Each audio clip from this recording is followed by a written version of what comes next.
I say that every time, even though I prefer to say, hello, friends and enemies.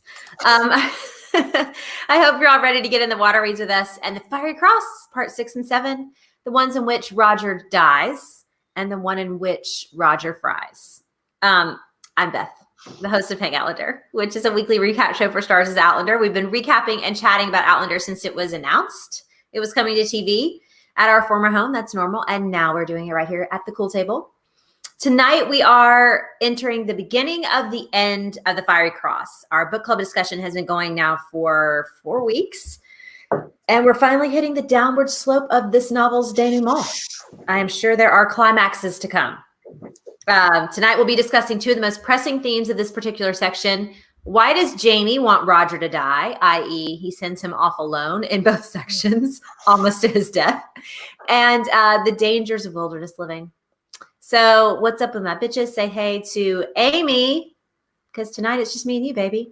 Hello. I look really good in green. That's what I'm noticing tonight. You do look good in green. Pop, pop, baby. I like the way that mustard offsets my platinum hair. Oh. I'm a fan. Mustard. Mustard and my platinum hair. It's very nice. French's mustard. I'm going to say hi to Purely Amused. Hello. I love that I can show people on this little thing right now. It's very fun.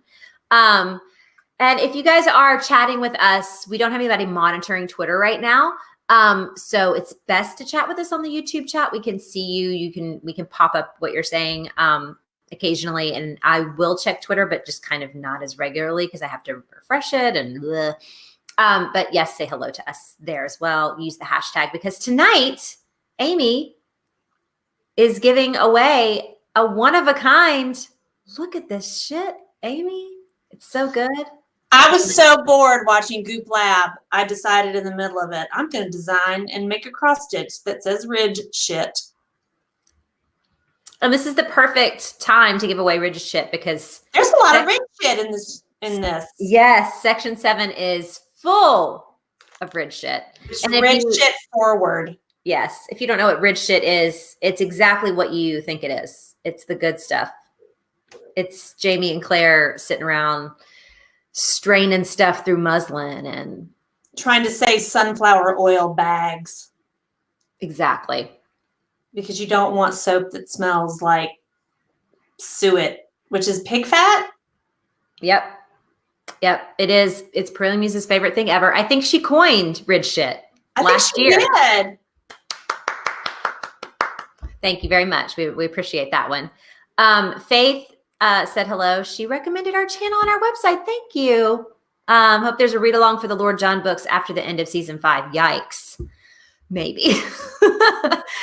Maybe. I've never read those. We are actually nearing the end of my Outlander firsthand knowledge.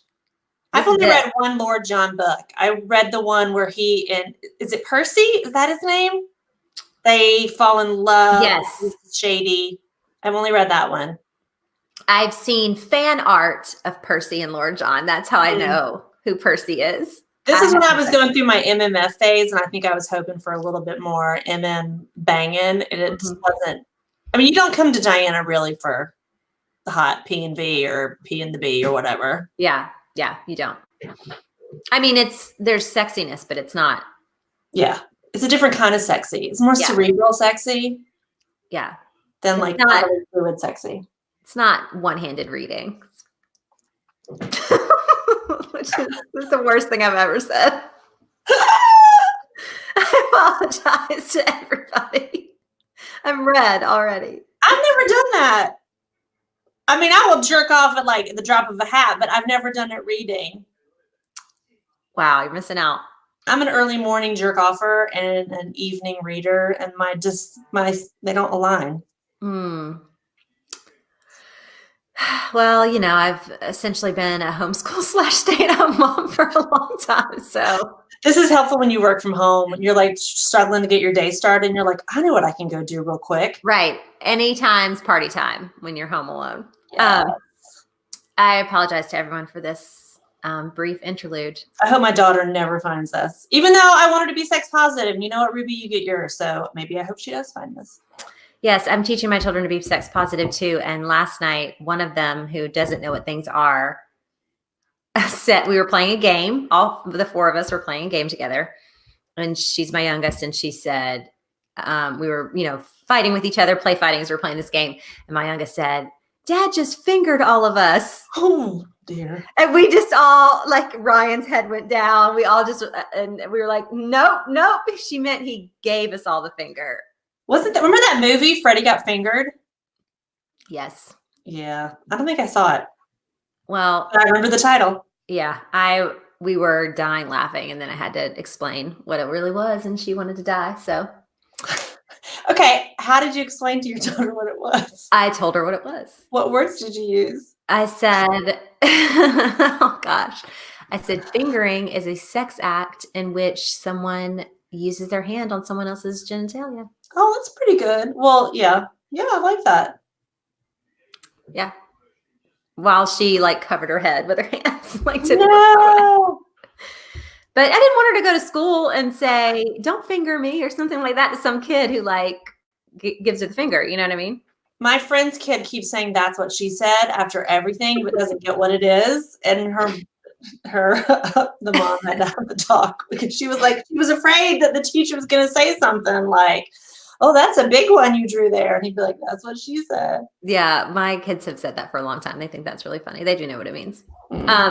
So Marita, getting back to what we're supposed to be talking about, just said that The Scottish Prisoner is by far the best Lord John book, mainly because it has a lot of Jamie. I actually saw that book on a bookshelf at my daughter's first grade teacher's house. And I thought, oh, she's into Jamie. She's into Jamie Fraser. But I didn't say anything. I haven't read that one. I know it's got lots of Jamie in it. I have an issue with Jamie and Lord John's friendship sometimes. So what is your issue? I feel like Jamie's being unfair because he knows how Lord John feels about him and that he's kind of bringing him along. I think he takes advantage of him to some degree. I don't like the idea that Lord John doesn't just cut off their association. Like, why are you still pining? Like, have some self-esteem. Yeah, I don't go find somebody else is basic. And I realize that it's, another time and another place, and that's not easy to do. But I find that the pining plus him being one of Jamie's closest friends, plus like harboring one of Jamie's like deepest secrets or whatever, and taking care of his son, it's too close. It's too much. It feels like an emotional cheating situation to me. Yeah, I could get that. I see that. And Claire feels that way for sure. Yeah. I mean, it does. It actually feels to me like an emotional affair. And I'm very averse to cheating, like in fiction. I mean, in real life too, but like in fiction, it really in real life, it just and like when I'm reading it, it will, like, I love Jojo Moyes' books. And when you're reading through those and you get to the third one that's about Louisa Clark, and there's like just this, there's this whole section in the middle of that book where it feels like her and her boyfriend are on opposite coasts, and it feels like they're both about to cheat. And I just didn't finish that book, despite the fact that I love Jojo Moyes, and I'm sure that book is great. I couldn't finish it because it just made me feel so uncomfortable. I couldn't get through the second one of that book. I kind of just got bored immediately because it wasn't giving me that emotional. Yeah. I mean, Me Before You, I read that in 2 days, and I went through like 4 boxes of Kleenex, and I took pictures of it to prove to myself, like, you do have emotions. Look at all these Kleenex everywhere. Yeah. Yeah, I did too. I cried my eyes out. It's the only book that my book club ever like really all loved at once. But yeah, I don't like that. It bugs me that it's Jamie, like somebody that I love so much, a character that I'm so wrapped up in could still be this underhanded. It feels weird. Well, he got a free astrolabe out of it. Yes, he did. Gold-plated. Gold-plated. The astrolabe, as soon as she starts describing it, sounded to me like something that John McLemore from S-Town would have made. Remember that? The clockmaker. Yes. I was like, Okay, where is the gay Alabamian that made this astrolabe and send it to Jamie? Because that's exactly what it sounds like. And like, of course, because Jamie knows how to do everything. He knows how to make this thing work. But then the thing that I really most connected to in that part was when Clara was, and Brianna, everybody was kind of like, I don't even think I realized like what time it is, like for days. And I'm like, oh, what freedom that must have been. Yeah. But then like I started to have stress about it because I'm like, how do you get up in the morning? Someone's like, oh, I guess as soon as the cock crows or whatever, but. Well, I'd wake up naturally no matter what. I mean, now that like I have to get up at like 5:30, I still wake up at 5:30 even when I don't have to get up at 5:30, just naturally. So I guess I just get up naturally. Yeah. I'm sure it's 100 times better for your body, like clock, to not have an actual clock. That's true. I mean, we used to be able to find each other without cell phones. So like when we would go out in high school and exactly before email and before things got complicated. So last week when we were chatting about part 5, it was easy to see that Diana had written like this tiny mystery novel in the otherwise lengthy tome of the Fiery Cross, which is kind of what Julie and I talked about. It was like a erotica mystery. It's like the mystery of the horny plantation was what the last part was called. But with part 6, it's like a bit of a wartime novella. But those are common, like in fantasy and historical fiction, you have these long stretches of chapters where the war is happening. And that's what this kind of is, like this mini war novella. But unfortunately, she punctuates this section with Governor, is it Tryon or Tyrion? It's Tryon. I mean, from the Carolinas, there's like Tryon County, I think. Okay. Certainly Tryon is a city. Okay. So Governor Tryon's really boring missives are the parentheses around section 6. So there's war preparation, there's eve of battle, there's separation, there's fierce action, there's unlooked for conflict, there's, death. It has it all. But I cannot even, this was the first time that I genuinely just skipped stuff. I did not read those letters. I didn't read the letters. Well, I've again read this 3 times now. I didn't read the letters, but I don't think I ever really greatly paid attention so much to the battle scene because that stuff is really hard to kind of cement and really picture anyway. It just feels like a bunch of chaos. Yeah, I don't, why did she do it like this? Like I've read as a homeschool parent. So she could tell and not show. Because think about like all the showing in that would be the epistolary part of it would have just, if she'd really shown that in. She's showing you a point of view of somebody who's not a major character. It's just like an easy way out to kind of a data dump. I can't even get through it. Yeah. Which I always skim letters, and I always skim like when people put poems in books or when they put music lyrics. Oh. I didn't read that. Like, don't even bother. No.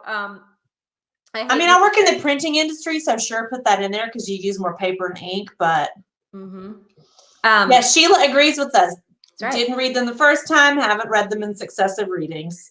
But if it's a letter from like Jamie, I eat those up.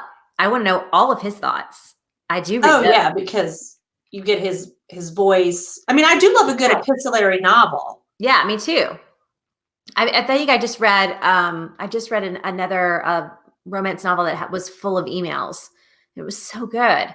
I love good email writing. I love good letters. Letters and books make me very, very happy. Are you a Possession fan? Yes, I love Possession. Right? I love A.S. Byatt anyway, but Possession is one of my favorite novels.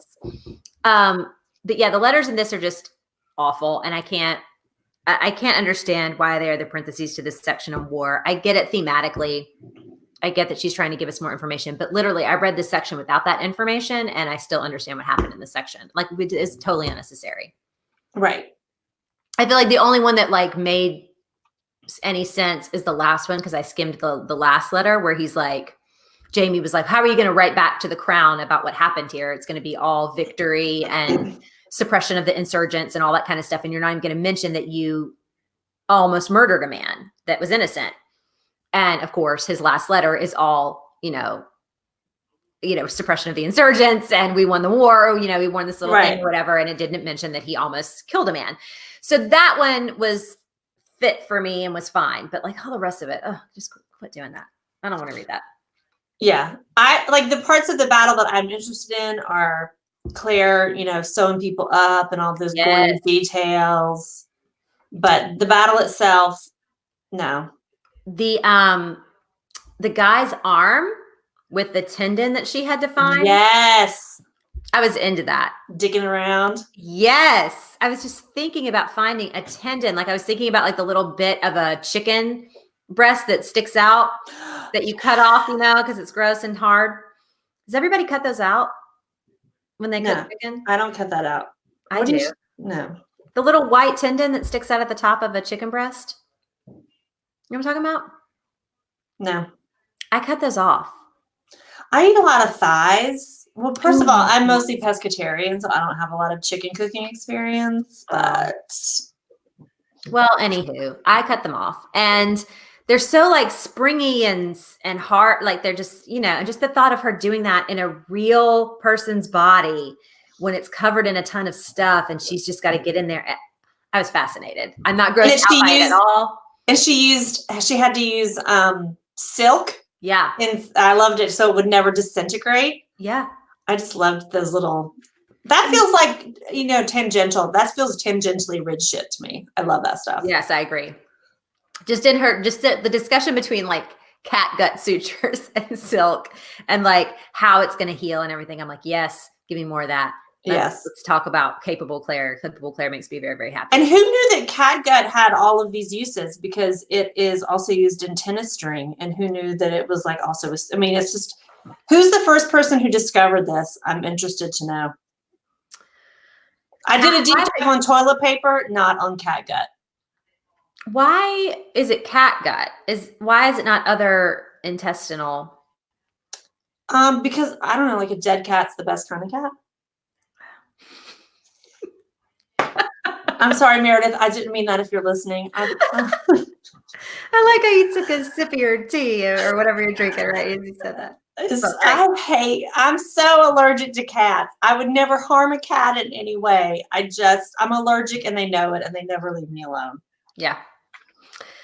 So besides the cool ridge shit and like war preparation stuff, what I really liked about this section, other than like Jamie being super capable, like I really liked the calling of the clan. Like it's not a clan, not a calling of a clan, but when he's like giving out the Highland shout or whatever, ululating or whatever he does. Yeah, his ululating.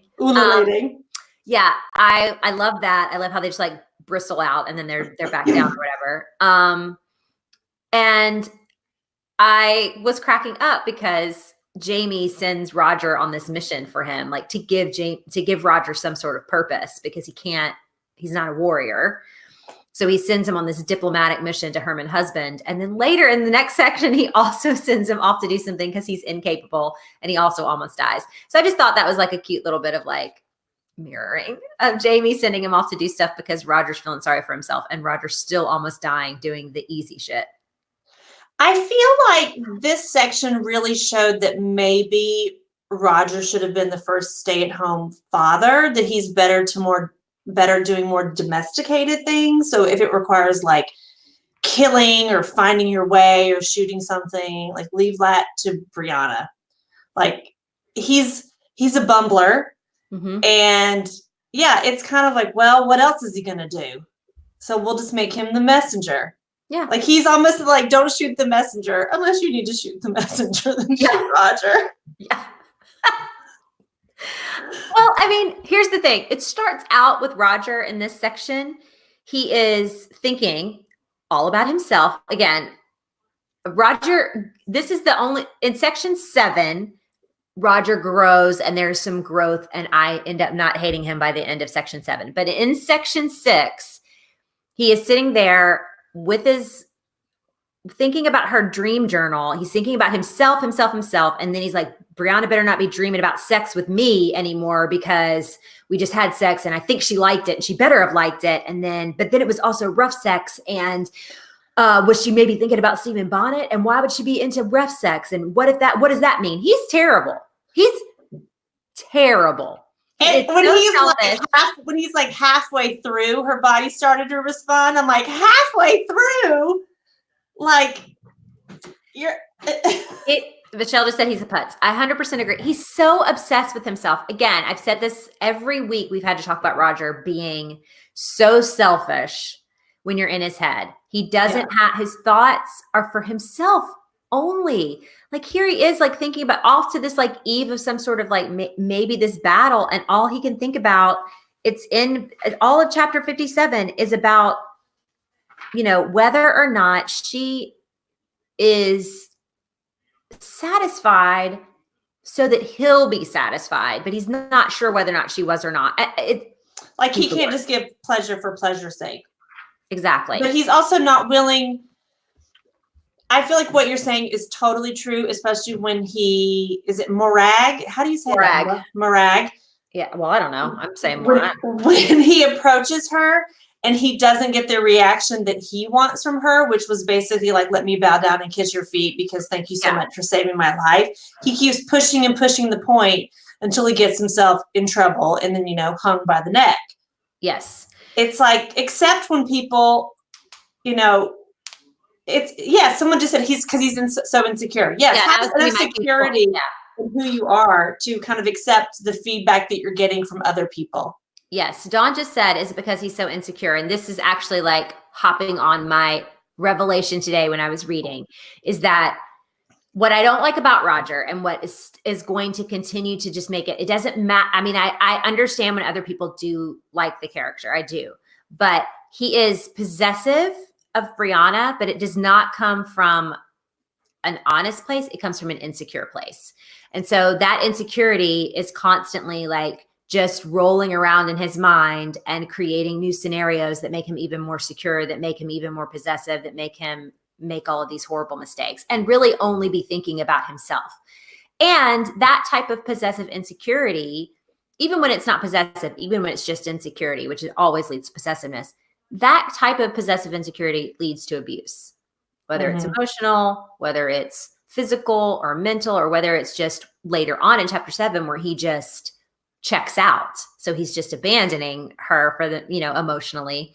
It does lead to abuse. Now, he isn't abusive yet, and he may never be. I don't know. I haven't read past book 5, but that is the logical conclusion of a guy who acts like that. And I've been in an abusive relationship with someone who is possessive and insecure, and it's horrible. And I will always hate men who act like that. So it's why I hate Roger. And it just came out so clearly to me in this section, especially because of what he does to Morag, which is very abusive. Yeah. Brett just asked, do you think that was DG's intention? And Aaron says he's so possessive. Purely Amused is saying he's manipulative and abusive. Yes. I mean, I don't know if it was Diana's intention for him to seem like a possessive, insecure jerk, because she does try to redeem him. He's one of her main characters. He's one of her 4 main characters and one of the only people whose head we get in. So I don't think that he's meant to be abusive, especially because you see him, juxtaposed with Stephen Bonnet and Brianna's mind and all that kind of stuff. But that's what he is. When he sees Morag, he immediately like scans her head to toe, like physically. And then he goes up to her and takes her possessions away so that she's forced to follow him so that he can talk to her alone. Then he stands between her and her possessions so that she can't get away without, not getting her stuff back. He grabs her arm and forces her to look at him and talk to him and doesn't let her get away. And then he kisses her again. Everything about that interaction is abusive. Yes. It's entitled. Yes. Like, look at what I did for you. Don't you recognize who I am? Yeah. Not just don't you recognize me, but I need you to acknowledge what I did for you. And then the kiss makes no sense. No, none. Other than the fact that he is incapable of looking at her and not, it's got some kind of, he has this weird like lust for her, despite knowing that she's like his great grandmother. And there's just there's a possessiveness with regard to her, and he entitles the perfect word. He feels like she should have more deference to yes, deference. Yeah. And more gratitude for the service that he provided for her. Where when you juxtapose that with someone like Jamie, who would have done what Roger did for her without imposing himself bodily on her and would have just done it and never would have asked for anything. Roger's behavior is abhorrent when you look at it from that light. So if they both come from Diana's brain and they're both meant to be men that we're supposed to root for, I don't understand how she would want us to root for somebody like Roger in this moment. We're definitely meant to. I mean, you cry for him later on when he's, hung and in this horrible pain and just dying or whatever. So Marita just said that she doesn't think that Diana sees how possessive and selfish she is.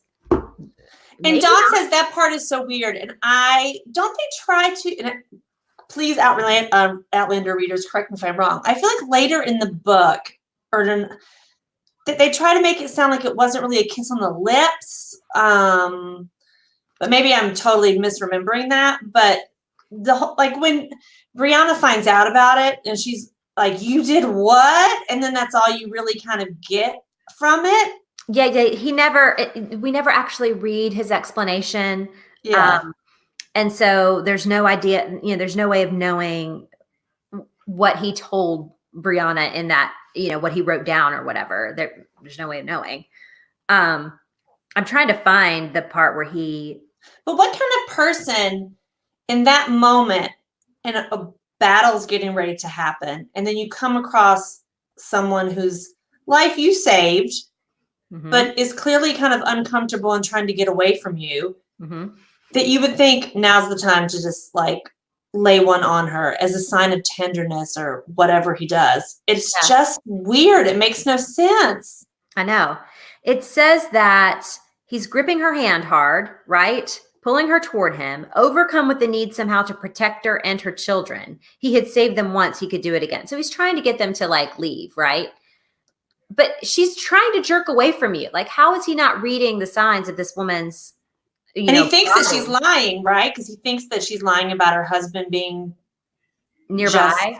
Kind of like she's using that as a ruse to get him away. Yes, which again, read the room. She doesn't want you bothering her. Yeah, exactly. And then it says he's telling her that he'll take care of her, which is ridiculous. And then he says she made no effort to pull away, but searched his face, her eyes brown and serious, a small frown between those curving browns. He had an irresistible urge to make some physical connection between them. Why? Yes. Ooh. This time for her sake as much as his. So he leaned forward and kissed her very gently. I have never been kissed very gently by anyone in any kind of scenario like that. I've never had a man, and I'm not talking about true sexual assault or something like that. I've just never had someone who's I need to have a connection with you right now out of some emotional sense. I'm going to just lightly brush your lips with mine. The whole urge just makes no sense to me. Yeah, it's bananas. And he has been physically imposing on her this whole time. He's still holding on to her and not letting her leave. It's bananas to me. So I sympathize with William MacKenzie when he comes upon him. He's like, what are you doing? Now, granted, this guy's obviously his wife is probably part of the reason she's trying to pull away from Roger is so she knows her husband is nearby. And she's probably if my husband sees this, he's going to lose it. And she doesn't want to deal with that because her husband's probably a little bit too much. But we're not meant to sympathize with William MacKenzie, but I fully do. Yes, I would have beat Roger down too. I probably wouldn't have sold him to be hung, but it's a ridiculous situation that Roger put himself in. And you do meet, spoiler alert, you do meet him in the later books. And he's a pretty cool badass guy. So well, good, because he's Dougal's son. Yes, and then reading this, having read the later books and knowing who he kind of is as a character, I'm hang that motherfucker. And it's nothing less than what Jamie would have done in the same situation. Oh yeah. So we got to cut him some slack there. But at the same time, Jamie would never have done what Roger fucking did, which is just bananas. Yeah. So I don't know why are we sympathizing with him? I don't get it. Like, and then Faith just asked, do you think Roger is his own worst enemy that caused his downfall? Yes. There's a lot of like people that will talk about how Claire, the beginning, is constantly the one who's making the choices that get them in trouble and how frustrating that is. But when Claire does things, it's usually in the service of someone else. Or even in the beginning, when she's trying to get back to the stones, she's literally trying to just go home to her husband, and it gets them into trouble. Or she's trying to save someone's life and it gets them into trouble. Roger is after, I don't even know what he's after in this section, some sort of like good feeling about his manliness because he's been missing it. I mean, I really don't know what he's after. It sounds like he wants to save Morag and her children, but at the same time, this isn't the place. Just be like, y'all should really get out of here, and I gotta go. And he's just not doing that. So, well, it's very true to his character, seeing when he was first traveled, and then when he comes, you know, he and Brianna and the wedding night and stuff, and then he gets his feelings hurt, and he like leaves her. He's just a whiny ass titty baby. He's a bitch. He is. He is 100%, and I'm sick of him. Real sick of him. So he's the fucking Edge. That's all he can offer. He's Ed Sheeran of the Ridge. He can sing and. Well, he used to be able to. Well, now you nothing, boy. He's the postal service now. Oh man. So he gets strung up, and the actual point where Jamie and Bree and Claire all hop onto some horses and go after him. Mm-hmm. That is, I kind of teared up during that section, and just the urgency of like dealing with what's coming. And when I think about like my wish on the water read for this week, when I think about like what I want to see on the page or on screen from the page, it's kind of that urgent moment where they all just like go. I want to see him shit his pants as he loses his bowels. Because I feel like, you know, it's very true to Diana's always brings it up. And then he enjoys the warmth. He's got the warmth of his body loosening or whatever. What about his like black sausage hands? Everything that she describes in this, like, I'm like, is this all medically true? I don't know. The way she continues to, like, his scar throughout and the way it completely ruins his whole, I don't know. I want a doctor to weigh in on this. Well, I always felt like it was a plot device to make him lose his voice and try to become a minister. He's been hanging for an hour and he didn't die.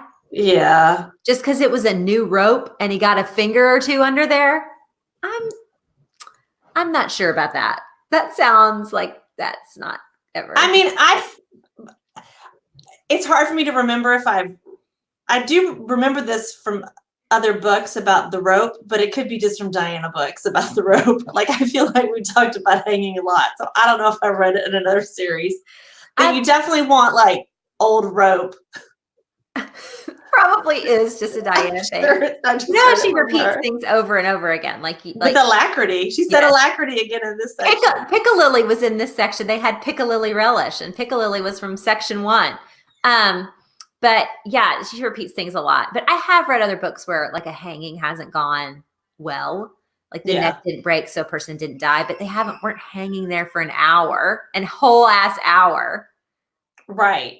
I mean, maybe because it was on a tree and they really didn't have a whole, gallows set up.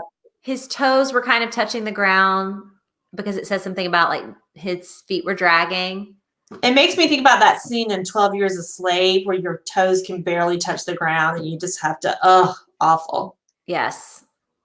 I am a little worried about seeing the hanging on screen in this season of the show because of the imagery, and we already know like how insensitive they are to lynching imagery as proven in the Do No Harm episode from last season. They just had no qualms about doing that. So I'm not really happy about seeing any of this on screen. So Yeah. let's just move forward. So Roger winds his way into getting almost deads. Claire saves him with a backwoods woodland tracheotomy. The pipe, which is like the old Bic pen thing that I always think of. If someone has a Bic pen around, you can take the ink out and use that to do a tracheotomy. And apparently tracheotomy is not as easy as they make it sound when people are like, use a Bic pen, because she has to like move his thyroid out of the way. Just with her eyes closed. She's her eyes closed and she just manipulates his throat, his swollen, bleeding throat, and moves his thyroid out of the way so she can, I don't get it. How is any surgeon that skilled? She's not Dr. House. How is this possible? If she was Dr. House, she'd be looking at him going, everybody lies, Roger. It's not. Don't get it. What was the thing that we said on that show? It's not lupus. Yeah. It's not lupus. Never lupus. It is sometimes lupus, guys. Just not in Dr. House because it's not very fun. They don't know anything about lupus, so that's why it's never. I'm sure you can take pennyroyal and get rid of lupus back in the day. Ooh. And then they're feeding him like penicillin spiked broth. Yes. Which is the bone broth of the day. A little penicillin thrown in. What I thought probiotics. What I thought was really strange is like Brianna goes to kiss him at one point when he still has the pipe in. And it was like a dead face. Oh, yes. That was really, really bizarre. Erin's like, she did brain surgery, so who knows, right? Like, what is she specializing in? Are you ENT? Are you an ortho? Or are you neuro? Yeah. Brittany wants to know, are they going to do the trach on screen? I hope so. I think they're going to. That's kind of I think they'll definitely do that. I think the whole thing is going to be very different, but they'll definitely be doing that whole thing. And I think it'll be way late in the season that he gets hung. There's so much in this book. I wonder what they're going to keep and what they're going to cut. I can kind of fill out the shape of what's going to happen. Just if you take some of the climaxes out and just push them all together, like the whole war regulation as one storyline, I can kind of see where it's going to go. But they're not really good at doing a whole season that arcs through anymore. They were in the first seasons. Well, I think they had that in the books, but they don't really have that anymore in the books. Yeah. So they're not good at like pulling a whole through line through a whole 13 episodes. So it's just going to be it's going to be like the book with like a lot of ups and downs, I think. Yeah. But you can't play God, Mama, or whatever she says. What does she say? I don't know. You're trying to play God or whatever. Oh, yes. Isn't this trying to play God? That's about how exciting it is when she says it. Part 7 is exactly the kind of ridge shit we're here to see. Jimmy's making a mess of Claire's surgery. Jamie's fussing with the accounts, getting upset. They don't have any money. Claire's, hoarding her honey pots. They're finding out that they hide jewels in big wax candles. It has it all. I think, this section makes a really good case that, again, they're kind of broke as shit. They're paycheck to paycheck. They're definitely at this point. The taxes are going to get them. Like they're going to get all of us this year. Yeah. But yeah, that's exactly what's going on. They're broke, which is even funnier when you think about the set design of the show this season. Well, you think about the way that when Roger and Bree talk about the cabin, they don't have windows. They have the skins or the oiled paper or whatever. Yeah. Purely Muser said they're not really good at doing fill in the blank. What are they doing? But I do wonder, like, how they're actually supposed to get like actual coin money. Like that doesn't seem like it's very easy to do when you're in a bartery situation. Right. Yeah. And you're kind of up there and you don't have access to roads. Right. As we find from poor Roger. That's what cracks me up about that whole, like, go off and take these accounts, to the coast. Like, which way, Supposed to follow the sun? Yeah. What if I hit an actual, like, lake the size of an ocean, which is a possibility. Right. Or a huge-ass mountain. Yeah. What am I supposed to do? Yeah. And I'm reading this also now through the lens of, I cannot recommend this book enough. There was the book, Bury My Heart at Wounded Knee. Oh shoot, am I screwing that up? Was that the Indian battle? There was, in the 70s, there was a book called Bury My Heart at Wounded Knee. Now I have to look it up. But there's a new book, it's relatively new, and it's called The Heartbeat of Wounded Knee. And it's basically the history of North American indigenous native people, and about how they were not killed off, how they thrive and how they have survived basically the white man. And it's really interesting to read that book at the same time as this, because we get this totally through a white man's perspective. And, when they come across a field, it's kind of like, oh, look at what this field is. Well, no, it's just something that the natives have left fallow, and the virgin forest is there for a reason or whatever. So it's just kind of funny to me. Roger just kind of sent on his way, and no harm will come to you, son. You're not going to run into another soul. And, it's just like an adventure for Roger. That's, again, he's trying to get him killed. He is trying to get him killed. I feel like Jamie is low-key trying to get Roger out of the way. Yes. Which is strange because he does go and save him, but yet if you just let him die, things might be a little bit easier. Just sort of. You could marry Brianna off to, a McGilvray boy or one of the Beardsley twins, but it'd be fine. But there's plenty of people, a McCallum, a Ronnie, a Sinclair. There's so many names. I can't even keep them up. It's way too much. But I did have my my fun. I'm gonna add these to my repertoire of like cuss words when Jamie says, let's see what they are. Egg sucking son of a porcupine and turd eating son of a flying tortoise. He's got the best little cuss words. An egg sucking son of a porcupine. That rolls off the tongue like Edna St. Vincent Millay. I love it. I use it all the time. What is that? Edna St. Vincent Millay. What is that? She's a poet. Oh. It's got the most mellifluous sounding name. And I love it. It's a perfect name for a poet because it's so mellifluous. Anyway, that's what it sounds like. So Brianna gets the creeps from this Obadiah guy. Yeah. Oh, you know who Obadiah is? He's like a version of Roger. Yeah, exactly. Roger is the person that she compares him to. Yeah. She compares him to Roger in her head. Creepy ass Obadiah who's about to rape her. Her mind doesn't go to Stephen Bonnet. It goes to her husband. That's because again, and also, what other way to put this woman's life in danger or give her the heebie-jeebies? Sexual violence. Yeah, exactly. Just some creepy, and we all know guys that give you the creeps immediately. Yes, the way they look, the way they stand, whatever it is. But I do love this scene because it gives Jamie a chance to be very Jamie, because she's like, "Did you have to fucking stab him?" And he was just like, "Well, I wasn't really aiming for his arm, but he moved." Also, just the fact that he's like so good at shit. Like, why is he so good at all the things? Like everything. He's good at being in the right place at the right time. It's excellent. He always has the right thing to say. And even when he doesn't know the right thing to say, like he has enough self-awareness to acknowledge his shortcomings and that. Yeah. And he has enough, but delightful insecurity. Like when he asks Claire if she likes his face. Oh, so sweet. And I'm like, I would lick your face. Yes. You are perfect, Jamie Fraser. Yes. No, there's this moment where he's like, what do you think your man is for? Why would you not tell Roger that there's a creeper coming every freaking day to your cabin and creeping you out? Why would you not tell him that? And he's right. She should have told Roger, but the fact that she didn't tell Roger tells you a lot about Roger. Yes.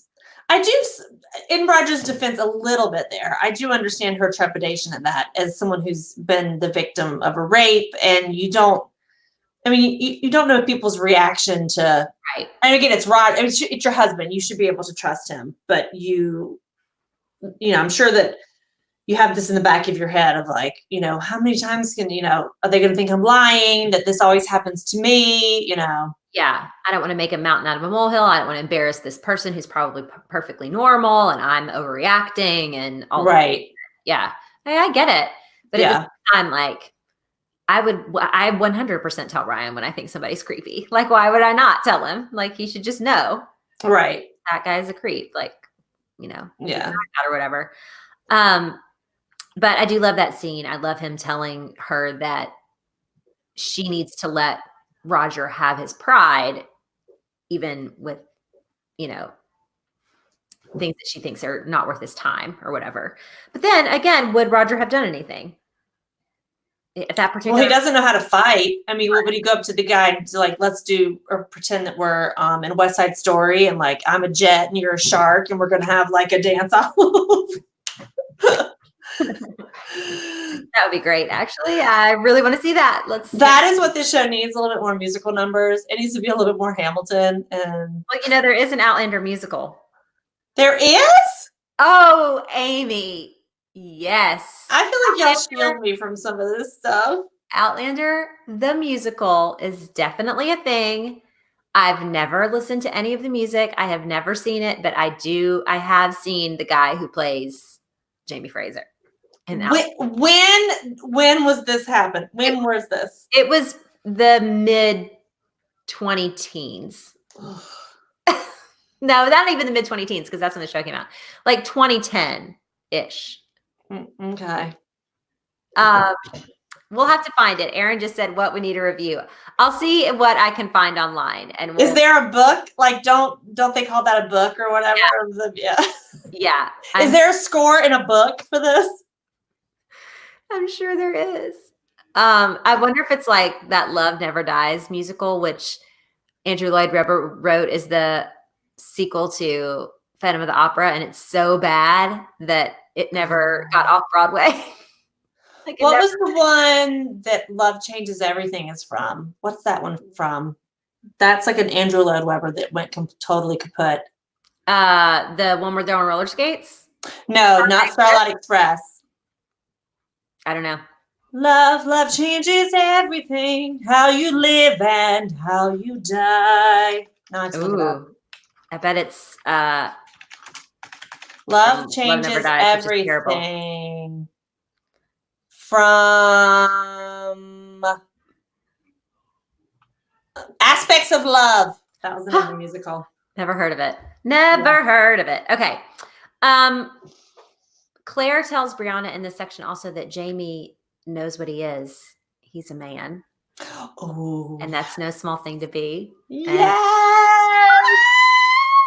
It's such a dig on Roger. It is such a dig. I love it. It's like, that is shade. True shade. Full on shade. Yes. And I love it so much. I feel like when Kara Brown did the shade court on Jezebel, that would have totally passed in shade court because she was real picky about what was actual shade and just talking shit to somebody. That was true shade. I love it. It was. It's one of my favorite lines because Brianna's like, oh, is he like a laird? And she's like, no, he's a man. Yeah. And because it's so true. It rings so perfectly 100% true. I love it. Right. I also love Jimmy growing up a little bit in this section, like learning how to walk and talk and being full on toddler. I don't miss those days for anything. When you couldn't quite keep them out of stuff and they wouldn't really sit still and they weren't a lump anymore. And you were constantly cleaning their faces and their hands. I absolutely hated cleaning hands. And then you were watching them go into the corner making that face because they were not potty trained yet. And you're like, fuck. Because at that point, they're eating regular food and it's just basically cleaning up like regular human shit. Yes, it is. Emerson did not potty train. I love you, Ruby. Yeah, my youngest was capable of picking up the porta potty or the training potty and putting it in the living room so she could watch TV and sit on it. That's how old she was. And I was like, this has got to stop. Because that's what's happening in Nicole Cliff's house because that porta potty is in the background of every selfie she shows. That's just for her. Oh my God. We don't like Nicole Cliff, guys. She bugs us. But she's fabulous. It bugs me. Oh, poor Erin Shaw. She's in the thick of that right now. I'm very sorry. If you have toddlers and you're potty training them. It gets better, Erin. It gets better. Look, last week I sat at the DMV for an hour and a half while my daughter got her driving permit. And I'm telling you, I got to read a book. It was fine. Life gets better. Parenting gets it's fine. Yeah. It gets better. You know, you don't have to clean up after them anymore. I haven't wiped a butt in 10 years. It's great. So I have to dye Ruby's hair pink tomorrow. I'm not looking forward to that. fun. Oh, you know what? What? Her dad's a dipshit. She has those staples in the back of her head. I'm not dyeing shit. Oh, well, My daughter busted her head back open last week, and she has 7 staples down the back of her head. It's very sad. Yeah. She's fine. She thinks it's cool now. Faith, congratulations to your daughter. Yes, Faith's daughter got her driver's license. It's very exciting. I'm trying to teach my daughter how to drive now. It is not going well. But she's also, when she does learn how to drive and can drive places, she's going to get a nose ring. So that's what we're doing next. Are you teaching her on a stick? Because I feel like that helps. Ryan wants to do that, but we don't have a stick right now. Ah, gotcha. So, but Ryan is. But your dad, I feel like your dad would have one. He used to. He used to have a 66 Mustang. Could see him. Yeah. I feel like when you learn to drive on a stick, you're so concerned about choking out and stuff that you don't really. All the other stuff fades away. Yeah, makes it easier. Makes it easier. Yeah, I didn't learn how to drive on a stick. Ryan learned how to drive on a 3 on the wheel or whatever it's called. Oh, yeah. Which is crazy. Okay, so they had 2 little why Diana whys in this section, like little things that Diana says that she didn't need to describe that way or didn't need to say at all. And we still have to look at it and wonder what the heck she's talking about. One of them is when Roger's running through the brambles by himself, trying to find what he's doing. And he comes across some prickly leaves of Dahoon. Dahoon. Dahoon? So this is what has consistently bothered me about Diana's writing is that when you're writing from a third person close perspective, even though it's from third person, everything that you really write is from the knowledge of that person. Exactly. And every single person's perspective that she writes from knows every fauna and flora and rhododendron hell. Yep. And it bugs me. That was exactly my point, is that there's no way he would know what that is. Yes. Just none. I can maybe tell you the difference between fescue, Georgia, and Bermuda grass, but I couldn't pick them out like if they were grown tall and had the little shoots and stuff on the top of them and were, no. My 8th grade science project, I grew 3 different types of grasses, clemfine from Clemson, fescue, and a rye. And I tried them all with different formulas of lime or, no fertilizer, some fertilizer. And I kind of did a little science experiment about what grows best in my backyard. That's awesome. But I still wouldn't be able to pick those grasses out if you showed one to me. Well, Claire can look at something drawn hastily in a 17th century botany book and know exactly what it is the next time she sees it under her feet. Yes. But I even believe it sometimes with Claire. With Roger, there's no way he knows what the prickly leaves of Dahoon are. I take issue with Claire being able to smell what was in the pouch in the amulet. Yes. I feel like the sense of whatever was in there was long gone. Yes. It went out with the ghost, right? They're just gone. When that bat gave its life, it was, Yeah. Also, they gave Jemmy the castor oil to poop out that, and then that never came to anything. No, but there was also never really any confirmation that he ate it. No, and you never see them like looking through his poop or like waiting, and they never find it. But maybe when you're on the ridge and you're bored out of your fucking skull and you don't know what time it is because the astrolabe ain't around, you just castor oil it up. Well, they never told us that they did, and I'm very upset about it. Another thing she said that was disgusting, when the bird thing comes across, the Hitchcockian bird swarm, she uses the phrase, a juicy dropping, for the bird shit that hits Claire in the shoulder. And I found that to be offensive in the way that it made me think of bird shit hitting somebody. Yeah. But then, she also, I had to look this up last night as I was reading it because she was like, oh, I know what that is from the coloring. And it's an extinct bird. A passenger pigeon? Yes, it's extinct. It was like, she was just like, oh, look, we get to see something that's now extinct. And I'm like, how would you have ever known what that looks like? You were not a bird person, Claire. So the passenger pigeon wasn't extinct then? Right. But it had been extinct in the 60s? Yes. So that's what made it interesting? Yes. I honestly thought it was like portentous. No, it was like she was seeing, a woolly mammoth. And I would recognize a woolly mammoth. Like a dodo. Yes. I saw a dodo. But I wouldn't know a dodo. I would have been like, that's a pelican or whatever. There's a blue heron. Yeah. Yeah, that's ridiculous. Because I was like, oh, what does a passenger pigeon look like? Because I'm like into things. If you tell me something's pink and blue, I'm like, I'm all about it. So I looked it up on my phone and it was like extinct bird, like been extinct since forever. A passenger pigeon or wild pigeon is an extinct species of pigeon that was endemic to North America. Its common name is derived from the French word passager. Which means passing by. And it is indeed extinct. And that looks just like a regular pigeon, just a little bit more colorful. It's got a little more pop. A little more zhuzh. Looks like a dove. Yeah, but it was just like, of course she knows what that is. But I love that like that stuff comes up because I live to be annoyed by all that stuff. Yeah, I kind of like it too. Dawn just said, didn't Claire spend her time looking at birds in the 60s?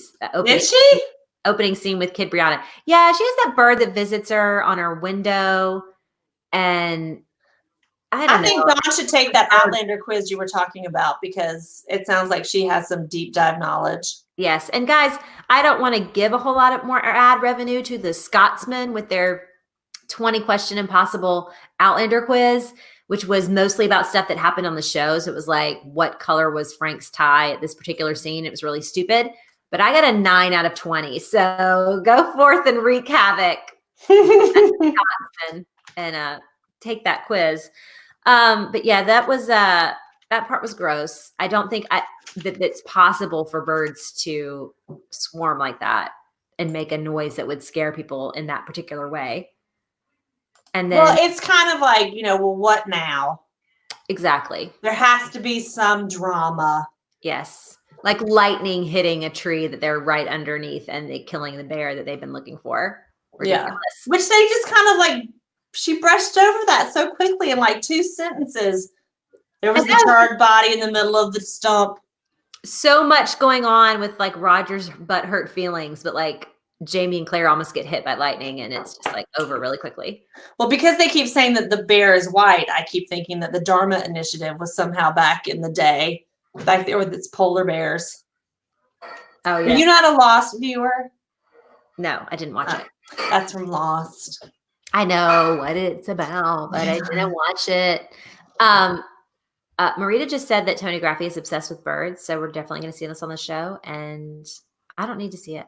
I don't pay attention to a lot of the who's who and the Outlander production stuff. Don't people kind of hate this Tony Graffi lady? They do. Let me tell you why. Oh, tell me. She is the one who's constantly like, we thought it would be fun if we did this. Or, yes, she's the one who's like, well, we didn't want to really, she just is the one who her scenes tend to be way more melodramatic. Like she wrote, I think, Faith in season 2, which is super, super good. And everybody was giving her like all of these props for writing this really great scene. But originally that episode was going to be entitled like His Majesty's Pleasure or something.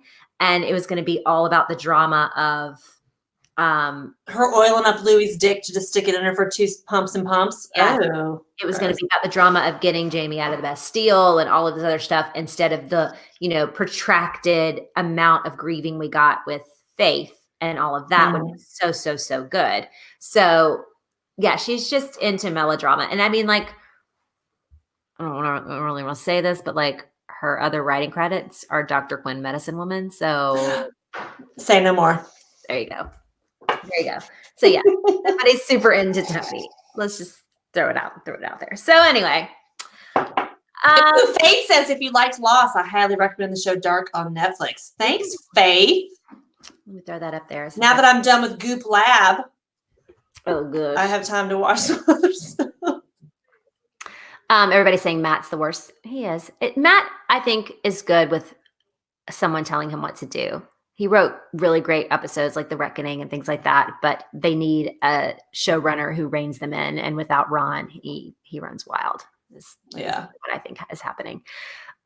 So we need to pick a winner for our Ridge Shit cross stitch. Tweedledee has been talking to us a long time on Twitter, and I have not said hello. So hello. Thank you for talking to us. I'm really sorry.